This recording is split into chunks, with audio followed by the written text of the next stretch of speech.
Hello மக்களே, இப்போ நம்ம என்ன பார்க்க போகிறோம் அப்படின்னா, இந்த வீடியோவை கடைசி வரைக்கும் ஸ்கிப் பண்ணாமல் பாருங்கள். India versus Netherland T20 world cup match இப்போ தான் முடிஞ்சிச்சு. ஸோ யார் ஜெயிச்சாங்க அப்படிங்கிறத வாங்க பார்க்கலாம். ஃபஸ்ட்டு பார்த்தீங்கன்னா, இந்தியா பார்த்தீங்கன்னா ஸ்கோர் கார்டு இந்தியாவுடைய ரன்ஸ் எவ்வளோ எடுத்தாங்கன்னு நான் சொல்லி தான் இந்தியா தான் ஃபஸ்ட் பேட்டிங் பண்ணாங்க.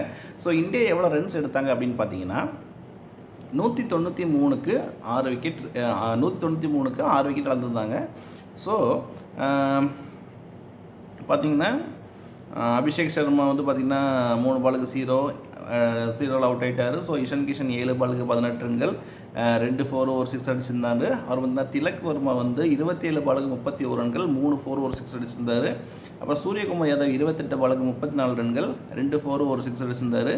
அப்புறம் பார்த்திங்கன்னா சிவம் தூபே பார்த்திங்கன்னா அவர் கொஞ்சம் ரொம்பவே நல்லா விளாண்டுருந்தார். ஸோ அதிரடியாக விளாண்டார். 31 பாலுக்கு 66 ரன்னு, 4 4 6 6 அடிச்சிருந்தார். ஹர்திக் பாண்டியாவும் பார்த்திங்கன்னா 21 பாலுக்கு 30 ரன்னு, 3 6 அடிச்சிருந்தார்.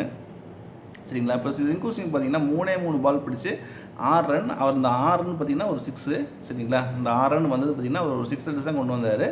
சரிங்களா?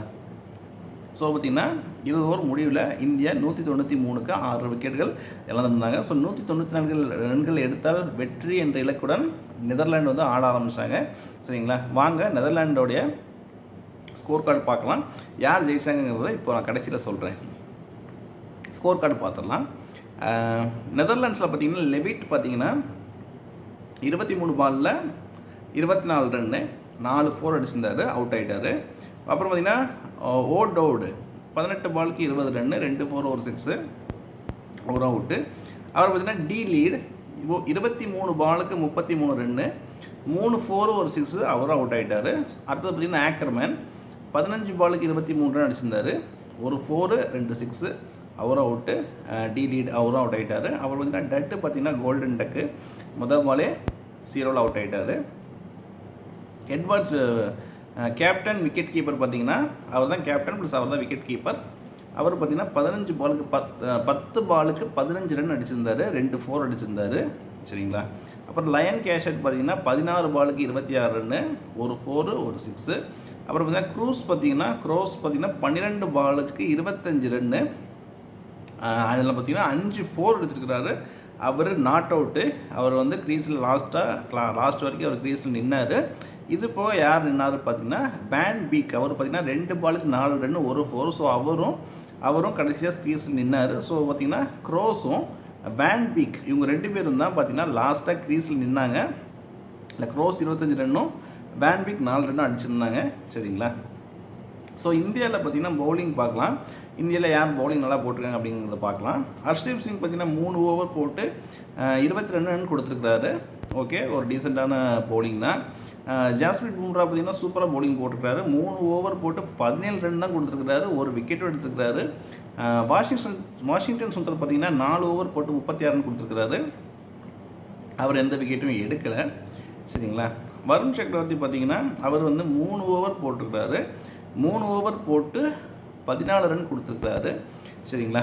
14 ரன் கொடுத்துருக்காரு, 3 விக்கெட் எடுத்துக்கிறாரு. என்ன ஸ்பெஷலிட்டினா வருண் சக்கரவர்த்தி பார்த்திங்கன்னா 3 விக்கெட் எடுத்துக்கிறாரு. ஹர்திக் பாண்டியா பார்த்திங்கன்னா 3 ஓவர் போட்டு 40 ரன் கொடுத்துருக்கிறாரு, கொஞ்சம் எக்ஸ்பென்சிவ் தான், ஒரு விக்கெட் எடுத்துருக்கிறாரு. அபிஷேக் சர்மா பார்த்திங்கன்னா 1 ஓவர் போட்டிருக்கிறாரு, அந்த 1 ஓவரில் 10 ரன் கொடுத்துருக்கிறாரு. சிவம் தூபே பார்த்திங்கன்னா 3 ஓவர் போட்டிருக்கிறாரு, அந்த 3 ஓவரில் பார்த்திங்கன்னா 35 ரன் கொடுத்து 2 விக்கெட் எடுத்துக்கிறாரு. பரவாயில்ல, 2 விக்கெட் எடுத்துக்கிறாரு. ஸோ வருண் சக்கரவர்த்திக்கு அடுத்தபடியாக விக்கெட் அதிகமாக எடுத்தது பார்த்திங்கன்னா சிவம் தூபே தான். ஸோ இந்த மேட்ச்சில் பார்த்திங்கன்னா நெதர்லாண்டு வந்து 176க்கு 7 விக்கெட்டுகள் இழந்து 20 ஓவர்கள் முடிஞ்சு போச்சு. ஸோ இந்தியா பார்த்திங்கன்னா 17 ரன்கள் வித்தியாசத்தில் வெற்றி பெற்றாங்க. சரிங்களா? ஆக்சுவலாக நெதர்லாண்டுக்கு இன்னும் 3 விக்கெட் இருக்குது, பட் 20 ஓவர்ஸ் முடிஞ்சு போச்சு. ஸோ அதனால் பார்த்திங்கன்னா நெதர்லாண்டு வந்து அவங்க இன்னிங்ஸ் வந்து முடிஞ்சுது. ஏன்னா 20 ஓவர்கள் முடிஞ்சு போச்சு. ஸோ பார்த்திங்கன்னா இந்தியா வந்து 17 ரன்கள் வித்தியாசத்தில் வெற்றி பெற்றுட்டாங்க. இந்தியாவோட ஸ்கோர் கார்டு 193க்கு 6, நெதர்லாண்டோடைய ஸ்கோர் கார்டு 176க்கு 7, 176க்கு 7. ஸோ பார்த்திங்கன்னா இந்தியா 17 ரன்கள் வித்தியாசத்தில் வெற்றி. ஓகே மக்களே, நம்ம இந்த மேட்சோட ரிசல்ட் பார்த்துட்டோம். ஸோ ஓகே மக்களே, நம்ம அந்த வீடியோட எண்டுக்கு வந்துவிட்டோம். எல்லோரும் லைக் பண்ணிங்க அப்படின்னா அது எனக்கு ஒரு மிகப்பெரிய மோட்டிவேஷனாக இருக்கும். ஷேர் பண்ணுங்கள் உங்கள் ஃபேமிலி, ஃப்ரெண்ட்ஸ், ரிலேட்டிவ்ஸ் எல்லாத்துக்கும் ஷேர் பண்ணுங்கள். சப்ஸ்கிரைப் பண்ணிட்டு மறக்காம பக்கத்தில் இருக்கிற பெல் ஐக்கானை ப்ரெஸ் பண்ணுங்கள். ப்ரெஸ் பண்ணிங்கன்னா ஆல் நோட்டிஃபிகேஷன்ஸ் எனேபிள் பண்ணி வச்சுக்கிட்டிங்கன்னா எந்த வீடியோ போட்டாலும் உங்களுக்கு உடனுக்குடனே நோட்டிஃபிகேஷன்ஸ் வந்துக்கிட்டே இருக்கும். அப்புறம் கமெண்ட்டும் பண்ணுங்கள், என்னோடய வீடியோஸ் எப்படி இருக்குன்னு சொல்லிட்டு கமெண்ட்டும் பண்ணுங்கள். அப்புறம் பார்த்தீங்கன்னா மக்களே, நான் எப்போ சொல்கிற மாதிரி எல்லோரும் ஹாப்பியாக இருங்க, எல்லோரும் கான்ஃபிடண்ட்டாக இருங்க, எல்லோரும் ஜாலியாக இருங்க மக்களே. எல்லாருக்கும் எல்லாம் நல்லதே நடக்கும், எல்லாருக்கும் எல்லாம் நல்லதே நடக்கட்டும். நான் உங்களை அடுத்த வீடியோ சந்திக்கிறேன் மக்களே. தேங்க்யூ. நான் உங்களை அடுத்த வீடியோவில் சந்திக்கிறேன் மக்களே. தேங்க்யூ ஸோ மச் மக்களே. தேங்க்ஸ் மக்களே. பாய் மக்களே.